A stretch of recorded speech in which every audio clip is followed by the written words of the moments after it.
Hi, everyone. My name is Emmanuel Schanzer. I'm a former public school math teacher, a Silicon Valley expat, and I'm the co-founder and chief curriculum architect at Bootstrap. For those who don't know about Bootstrap, we are a research group formed at Brown University, and for the last 15 years, we've been researching how one can integrate computing and data science into mainstream classes, especially math classes. Since then, we've sort of broken out of the lab, although our research and evaluation efforts still live at Brown. And today, I'm here with a talk called What Can Data Science Mean for Math Education?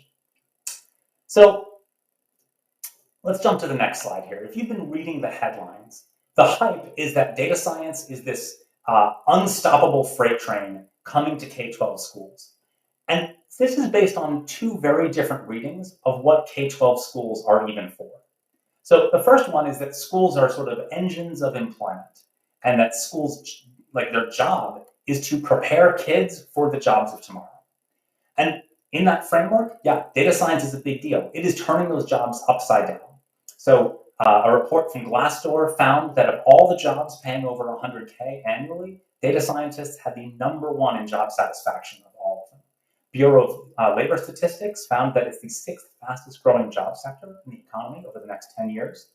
And there's a growing list of disciplines, a growing list of careers that are being upended by data science. So not just the STEM fields that you've seen the headlines for, but it's also changing the way that people work in business, the way that historians look at historical data, finance, linguistics, journalism, security, and more are all being completely transformed by data science. Now, there is, of course, another reason that people think schools are important. One of the big framings of schools is that democracy relies on an informed citizenry. And one of schools' primary jobs is to prepare kids to be citizens in this republic. Now, the applications of data science have completely transformed what it means to be an informed citizen.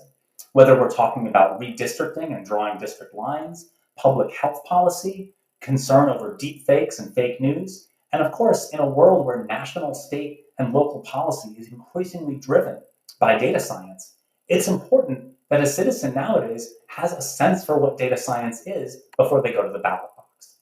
Now, I want you to note, both of these framings have profound implications for equity, because in either case, economic advancement and opportunity or democratic power can be distributed equally to our students or not.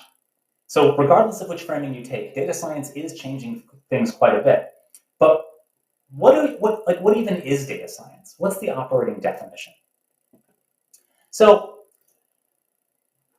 I'm going to give you the sort of Bootstrap definition that we use, and this is why our logo is in the upper right-hand corner of the slide. We like to think of data science as sort of like a recipe, right? And if you're baking a cupcake, there's room for flexibility. Somebody might add a little bit more sugar or a little bit less butter. Sometimes there's an ingredient you can swap out in place of something else. But we can all sort of agree that there are certain core ingredients that cannot be left out. So if you forget to put frosting on your cupcake completely, maybe you've made a delicious muffin, but it's not the cupcake. So what are the key ingredients for K-12 data science? Well, most people, they sort of think of it as a 2-ingredient recipe. You've got your math, and you've got some, computing, some programming. And first I want to say, at Bootstrap, we spent the last 15 years researching and publishing about the fact that mixing these 2 ingredients well is a lot harder than most people realize. But even setting that aside, I'm here to say that this 2-ingredient framing of data science is dangerously flawed.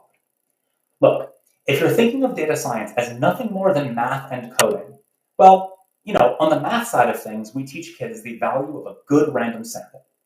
And it's easy to write code to, scrape some text off the internet. And so you could imagine a data science class where kids write code to take a random sample of text off the internet and use it to build a chatbot. But as many companies, including Microsoft a few years ago, learned, building a chatbot by randomly sampling the text on the internet results in chatbots that are regurgitating hate speech. And there's all sorts of problems with doing this. And that's because we need to talk about more than just random samples. We need to talk about the dangers or the challenges of taking a random sample of a population that may already be filled with bias and what the implications of that are. A data science class needs to look beyond the math and code that you might use to figure out, where the next, which neighborhood is most likely to have the next crime committed in. And instead, we should be asking, is it ethical to collect this data in the first place? How can it be misused? And is this aggregation something we should be doing? So the ingredient I'm getting at is something that we call civic responsibility. And everybody sort of understands that teaching medicine without this ingredient gets you to the Tuskegee experiments. Teaching data science without it gets you racially biased algorithms and weaponized social media. And that's just the start. Now, if you're a mathematician or somebody in higher ed who's watching this right now, you might think about my example of sampling and say, oh, Emmanuel's talking about more sophisticated like clustering mechanisms or sampling and collection. That's not what I'm getting at, although that is one output of this. What I'm getting at is that starting from the beginning, you need to introduce the habits of mind to students that go beyond just what math and what code you need. You need to be thinking about the impact on the community and the impact on how data can be used or misused. So beyond that, there's another ingredient that's often left out of the conversation. So if you're thinking about it again, it's just math and code, well, then it doesn't really matter what data you're using, right? You can teach kids the algorithm for linear regression and show them a scatter plot about, I don't know, like the finest operas in Vienna. But when you do that, which kids feel excited? Which kids feel bored? Which kids feel included versus excluded? We need to make damn sure that we're prepared to meet students where they are and talk about what their interests are and what their expertise may be, right? I mean, critically, if you know something about a data set, then you're going to ask better questions about that data set. A student who is obsessed with Pokemon and doesn't really see themselves as a math or programming person, well, if they're analyzing a Pokemon data set, they have the opportunity to be the expert in the room. And so this has major implications, not just for social emotional learning, but also for engagement, relevance, as well as diversity, equity, and inclusion. At Bootstrap, we recently published some work showing just how profound the investment in this ingredient, which we call domain knowledge, how critical that is for student buy-in to data science. So you could have social studies teachers in New York having students explore stop and frisk data, teaching social science in a revolutionary way with statistics.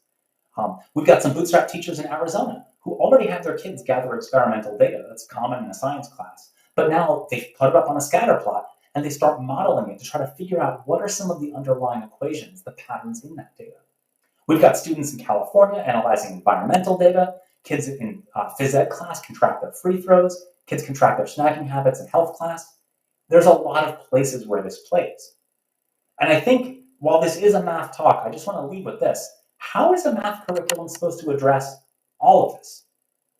I would say it's not. Ultimately, if we're going to make data science fly, we need to engage the diverse interests and content knowledge of teachers across the curriculum. And disrespecting the domain expertise of social science and humanities folks is like the standard operating procedure of the STEM crew. So as math teachers, let's not make that mistake again. Let's make sure that we're reaching out to our colleagues across the hall and across the school to enlist them in this. But admittedly, the goal here is to talk about what this could mean for math education. So let's zoom in on that first ingredient, that blue oval, and talk about what's the math.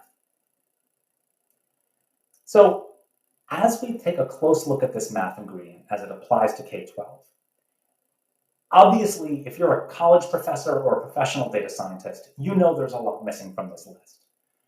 But I think it's valuable for us in this talk to enumerate where the various sort of bundles of math concepts in data science overlap with the K-12 standards that already exist. And there's really 4 of them. There's tabular data, right? It deals with organized structured data, rows and columns, not just a list of numbers. There's data visualization, pie and bar charts, histograms, box and scatter plots, and so on. Of course, there's statistics, which in K-12 means things like measures of central tendency, correlations, skew, and so on. And then finally, modeling, right? Understanding the underlying relationships in a system and looking for patterns. So in 8th grade, an example of this is a line of best fit, right? Identifying a linear model. So how do we get this into schools? Let's talk about implementation strategies. Let's get the obvious idea out of the way first. So strategy 1, make a new standalone class and add it to the high school curriculum, right? Now, that actually doesn't work very well for a few reasons. So first, is this class going to be an elective? If so, that means that only the kids with the means and opportunity are going to take it. So you have a self-selection bias that actually increases the equity gap that we're trying to close in the first place. Not to mention the fact that often electives, you don't have room for those if you're repeating a class that you failed in the previous year. So electives have problems. Okay, maybe it should be a requirement, right? Every kid takes it to graduate. Well, that means we need to recruit a ton of new teachers. The computer science education movement tried this a couple of years ago. Ultimately, if you want every high school kid to get one class in data science, that's 100,000 new teachers that you need to recruit, train, and then retain. And retention is even harder. All the reasons we just said that data science is a high-paying job, what happens when teachers have the skills to teach it and realize how much more they could make doing it? And then even if you solve all of that problem, there's like the actual laws of time and space. There's only so many hours in the school day and only so many rooms in the building, so what are we going to cut? So this strategy tends to fail pretty fast, and we've seen it fail gloriously in the computer science world. So let's come up with a better strategy. So strategy 2, let's infuse data science into high school statistics, right? We could blend these courses together. Now, if you were going to try to do this with any high school course, and it needed to include data visualization, stats, and modeling, AP stats or high school stats is definitely the logical choice. And you'd be right. We can imagine a stats or AP class for which all of the math is directly applied to real data, putting this stuff in context, investing in the domain knowledge of whatever that data set is. It would be great. There's just one problem. Most high schools don't have a statistics class outside of AP, and there's not all of them have AP stats. And finally, AP stats is an AP class with the obvious equity issues that come with that. So we're not going to get traction trying to infuse this in a high school stats class. Let's take a look at strategy 3. What if you tried to infuse data science into Algebra 2? So Algebra 2 could use some improvement, right? It's one of the most failed and most repeated classes in the US. It's got a laundry list of highly abstract topics, quadratics, exponentials, logarithms, trig, inverse functions, and so on. And often, these lack the concrete applications and personal relevance that engage students. So you have a problem with engagement, retention, and so on. Well, this strategy is way more promising. It's got a lot of strengths and it has a few weaknesses. Let's start with the strengths. A data science infused Algebra 2 class that doubles down on modeling is a perfect fit for the situation. You can combine the elements of data visualization that matter in Algebra 2, namely scatter plots, right? And you can do this with real-world data that exhibits all kinds of behavior. So not just linear functions, but there are scatter plots that represent quadratic relationships, exponential relationships, logarithmic relationships, and so on. So all of a sudden, we're turning our Algebra 2 class effectively into a data science class without sacrificing the core standards that were already there, right? A data science infused Algebra 2 class would essentially kill 2 birds with 1 stone. But let's talk about the weaknesses, because there are a few. So unfortunately, adding this modeling component, it leaves very little room for some of the other parts of data science, right? We're not going to have room for pie charts and bar charts. We're not going to have room for the rest of the data visualization. Some of those statistic standards, like measures of center, don't fit as well in this class. And of course, not a ton on tabular data. So it's a very important piece of data science that we could pull off with this infused class. Like the modeling would be great, but something has to be left out. That's an obvious downside. But the nice part is, again, you're getting the whole cupcake, right? You can have students explore data that matters to them because there's tons of examples with all the different function classes in Algebra 2. And so they're getting their domain knowledge, they're getting their domain investment, and they're dealing with civic responsibility, as you'll see in just a moment. So let me give you a concrete example of what this could look like. Let's talk about logarithms, right? You give students a starter question. You say, hey, do wealthier people tend to live longer? And you have them talk about it. And you get some really interesting discussion out of high school kids when you run this in a classroom setting. They think, first of all, yes, right? Having no money whatsoever, you're at risk of a lot of things that can be problematic for your health. They might talk about nutrition, they might talk about crime, and so on. And then they realize, Well, the first $100,000 you make, you definitely have a huge improvement to your quality of life, the length of your life. But after that first 100,000, or maybe even second or third 100,000, do billionaires live appreciably longer than millionaires? Maybe not. So the curve kind of flattens out. And indeed, this is a real scatter plot where each of these red dots represents a country. This is based on some UN data. I think it's from 2019. And you ask students, what pattern do you see? And pretty clearly they'll say, oh, there's a pattern. I see it go up sharply and then level off. And of course, if you try to fit a linear function to this, your R value is terrible because it's not a linear relationship at all. And now students start to get a little, a little huffy. They're saying, well, wait a second, even if that straight line doesn't fit, I know there's a pattern. I can see it with my own two eyes.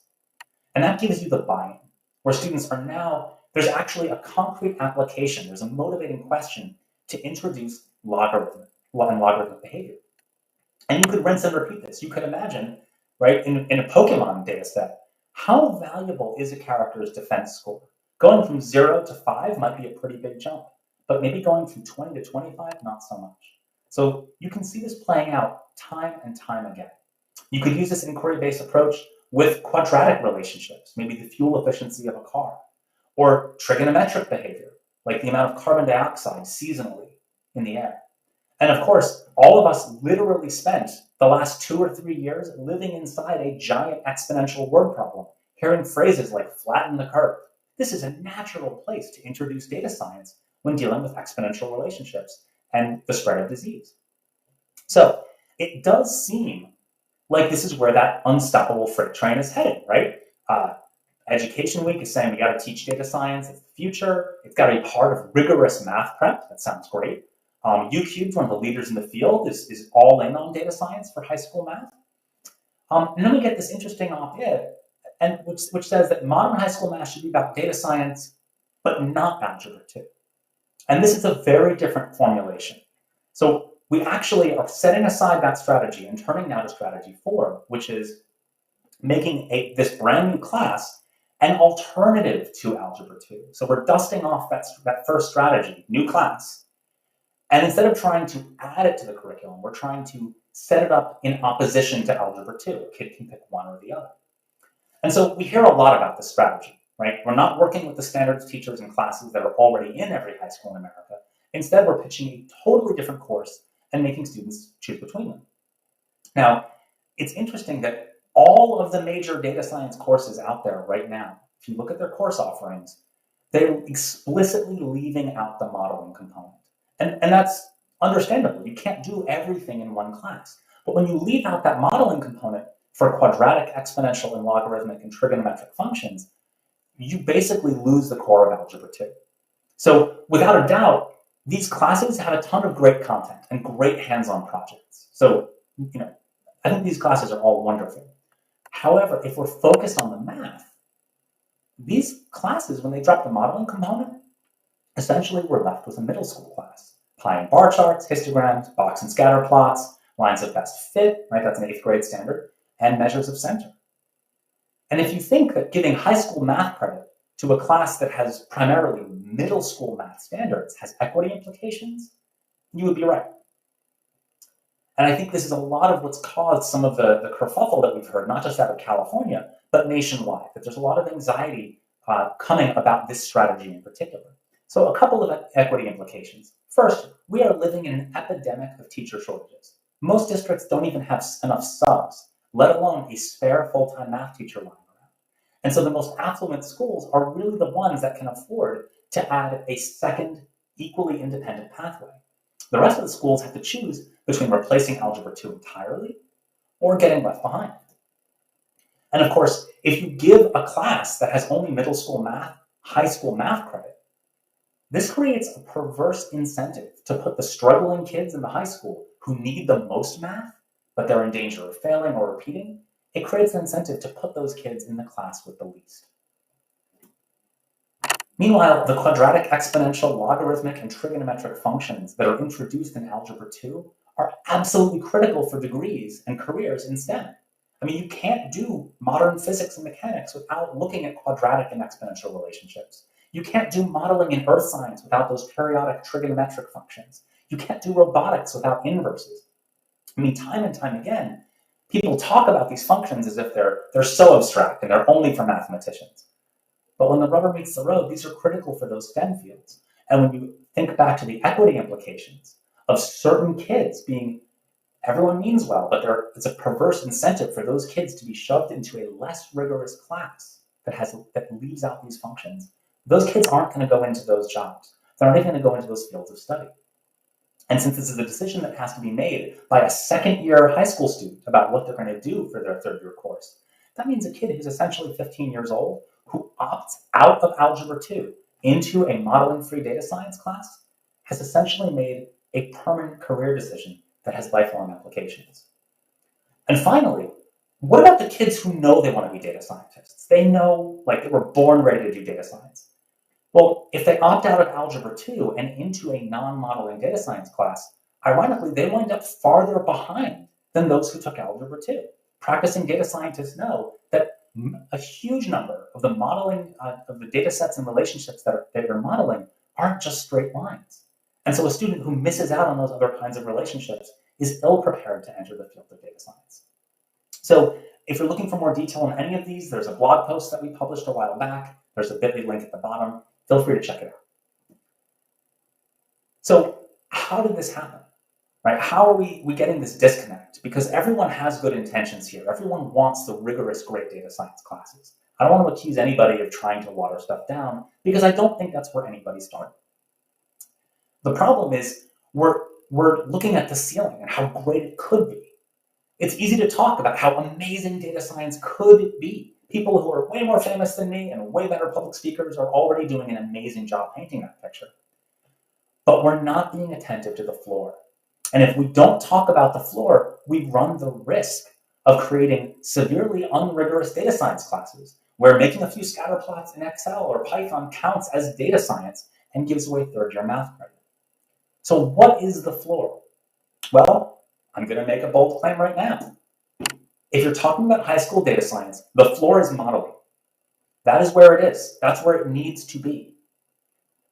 But to be clear, who said that it has to only happen in high school? So I want to broaden the conversation a little bit and look at where else data science can play. For example, a lot of the content that's being crammed into that one high school class actually has a better home in middle school. So consider mean versus median, histograms and box plots, left skew, right skew, symmetry. These are concepts that typically show up around 7th grade, depending on what state you're in. They tend to be fairly abstract, they are disconnected from the real world, and often they are quickly forgotten by the time kids reach high school.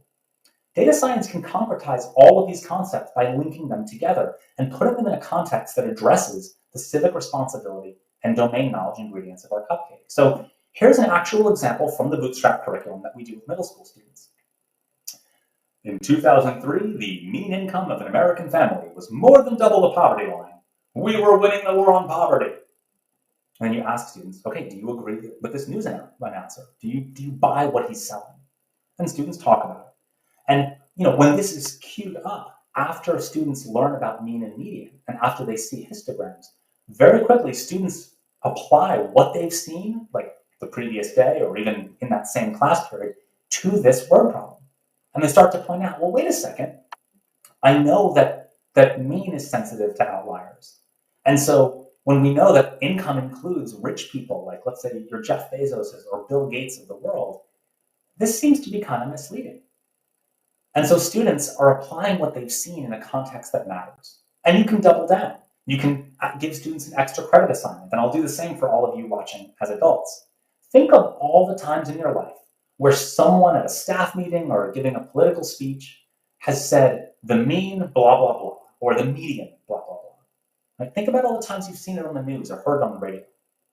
Is it more than 10 times in your life? More than 100? More than 1,000? Well, how many of those times did they also provide you with information to help you know about the skew? How many times did you see the box plot or the histogram? How many times did they tell you both the median and the mean? Chances are that's pretty close to zero.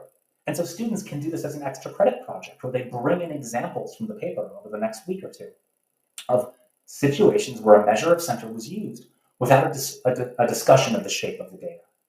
And what that means is that unless you know something about the domain already, unless you know that income in America is a highly skewed data set, then just telling someone the mean or the median is worse than useless.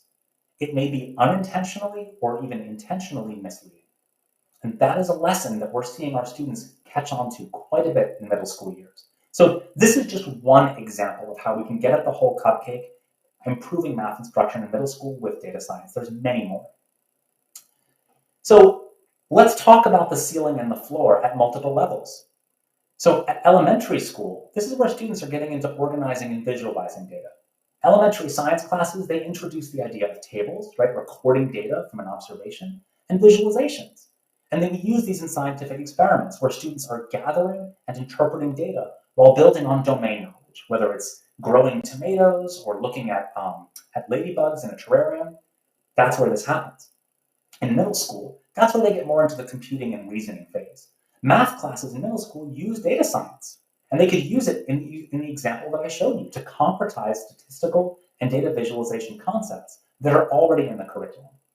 Meanwhile, in middle school, history and social studies classes, you're not going to believe this. They already have significant data visualizations. If you open up a middle school textbook, you see a chart, a table, or a graph every 16 to 20 pages.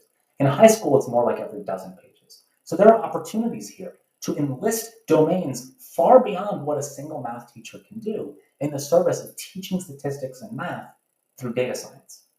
And at the high school level, well, algebra and algebra 2 are all about modeling with functions. But now it's not just modeling a word problem, but modeling patterns in a scatter plot drawn from data about anything students can imagine, whether it's sports statistics, Hollywood numbers, migration of dolphins or migration of populations, you name it. Science, history, and social studies continue to reinforce this stuff, building domain knowledge and addressing civic responsibility in a serious way. And meanwhile, computer science classes, which are already shifting their focus to the computational elements of data science for applications like machine learning and AI, they're already there to back it up. And this diagram is not a hypothetical. So I want to end just by describing what we're doing here at Bootstrap. We've been working on this pipeline since 2017. At the elementary levels, thanks to support from the Robin Hood Foundation, Bootstrap has integrated data science into elementary science and history classes at elementary schools in New York City. At the middle school level, we work with hundreds of middle school math teachers nationwide, providing grade appropriate data science materials for those teachers in grades 6 through 8. That 2003 income claim that I gave you, that's one activity out of many. And we are developing data science materials for middle school history classes right now. And at the high school level, we've got our existing data science materials that are used by 2+X and alternative math pathway courses, science classes, even CS classes like APCS principles are finding ground for our existing data science materials. But this year, we're adding the data science infused algebra 2 class that I just mentioned in Massachusetts. So that logarithmic exploration, that is real. And we've got other explorations involving everything from COVID data to fuel efficiency, you name it. So this is stuff that we believe is fully achievable, and we're on the ground working on it. What are the big takeaways for the talk? I would say if I had to summarize, it's first and foremost, data science is more than just math and coding. Spread the word. Number two, math concepts in data science already show up across multiple subjects and grades. And number three, trying to pack all of those concepts into a single class is both too much for that one class, but also too little because you drop the rigor that's needed for higher STEM careers and for data science itself. Number four, pitting data science and algebra 2 against one another. This false dichotomy creates equity, scale, and rigor headaches for schools, students, and even data scientists. And finally, integrating data science across the curriculum and across grade levels creates a virtuous cycle where data science contextualizes and concretizes the math and stats kids already need. And the math and stats they need to learn further supports them in building the foundation for higher study in data science with quadratic, exponential, logarithmic relationships and beyond. Thank you so much for your time. Happy to answer any questions y'all have. So I see Christopher's pointing out that this notion of percent increase and decrease when dealing with initial value, that this sometimes sort of gets lost. That people, students sometimes will just say, oh, 100% increase. That means it's more. That means it's bigger. And I think data science is the perfect way to encapsulate this, because instead of dealing with sort of abstract quantities where it's all just numbers, you could deal with like real data about real stuff in which the initial value has some real meaning for students. And so they can look at that and say, well, gee, if that's the initial value and it's really small, well, 100% increase, well, that's just doubling something that was very small to begin with. And so they can use sort of common sense to compare what different exponential relationships look like and mean in a way that matters to them. Well, I've got some questions for the folks that are here. I mean, I'm seeing folks from all over the place, not just school districts, but also researchers, colleges. We've got a journalist who's in the room here. Well, that always makes me nervous. I sure hope I haven't said anything awful.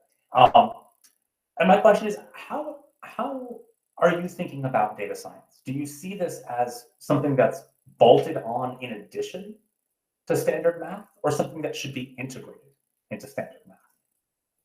Where do people stand on this issue? So Andrew asks a question. He says, do you feel like we're seeing some consistencies in learning goals for the various data science courses that are currently available? I'm going to say yes with a caveat. So the easy part is just yes. Most of the data science courses that are available, deal with what are often essentially middle school standards. So measures of center, pie charts and bar charts, scatter plots, and they sort of taper off at or around linear regression, which is an 8th grade math standard, right? Not the algorithm for linear regression, but this notion of line of best fit. So yes, there's some consensus there. But I think that's an artifact of this, accidental agreement that the best way to move data science into schools is to create a standalone class. So if you're going to make a standalone class, yeah, you got to teach the basics, and if you're starting from the basics, there's only so high you can go. I'm not convinced that that's the only strategy, and more importantly, I'm not convinced it's the best strategy, right? I think if we're going to try to integrate this into existing courses, then we have to make some hard choices about where this belongs and what is the content of a data science course. So if we're talking about, Algebra 2, well, gosh, Algebra 2 is all about nonlinear relationships. And so a data science class that ends with lines of best fit, straight linear lines of best fit, is an inherent mismatch. So my prediction is that we're going to see this field sort of bifurcate into highly consistent standalone data science classes in a bottle, followed by a wide variety of integrated data science plus X style courses. Algebra 2, Algebra 1, middle school math, physics. Christopher's been pointing out a lot about how important it is to provide real world data to support different mathematical concepts. So I think we're going to see both of those.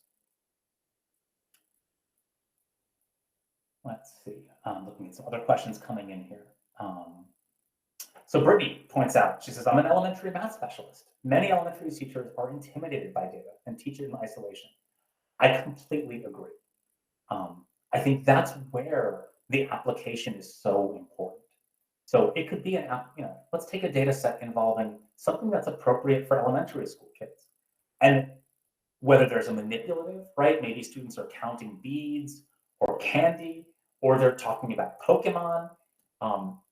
You can find data that's really grounded in students' lived experience, that's physically right in front of them. And that can be a way to break down this anxiety about teaching data. But right now, there's this huge divide where there's like the stuff that students can feel and touch and see, and this abstract notion of data science plus math. And breaking down that divide is really critical. A lot of what we're doing with elementary schools in, for example, New York City, is to take data that students are already getting, they're already seeing in some of their mainstream classes, and adding a layer on top of that by saying, well, now that you've looked at this data and it means something to you, how can we visualize it? Which of these charts is the best way to explain what's going on in this data? So there are ways to make that connection, but Brittany, you're completely right. It's often just things that folks are scared of. I see David saying, what are your thoughts on data from a scientific experiment versus observational data? Not being a science teacher myself, I don't know if I'm the the best person to answer that question. So this answer may be unsatisfying to you. I think it really matters what the learning goals of the particular class are. So if I'm a science teacher, I'm going to care quite a bit about whether we're talking about, observational data or data from a scientific experiment. As a math teacher, my primary goal is going to be, is this addressing the math standards that are in my scope and sequence that I have to talk about? So I hope that's not a terribly unsatisfying answer.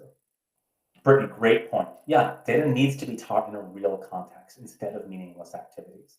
And that's exactly why, and I tried in the presentation you just saw to give some real examples. So our Algebra 2 curriculum, we talk about fuel efficiency, right? Is there a best speed to drive a car? And it turns out fuel efficiency is quadratic. Cars get more and more efficient up to a certain point because engines are optimized for a particular speed. And then after that point, it becomes less efficient. And so that's highly applied, certainly something that's on the minds of lots of high school juniors, right? Who are, now that gas is incredibly expensive. For exponential data, we're looking at the spread of disease. For logarithmic data, that wealth versus lifespan thing that I talked about, that's built into the curriculum. So it's as applied as is humanly possible.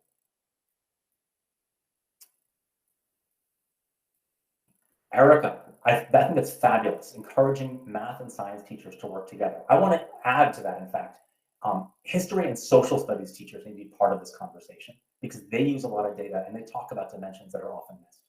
So thank you, all of you, for being here. The hook is about to come and cut me off.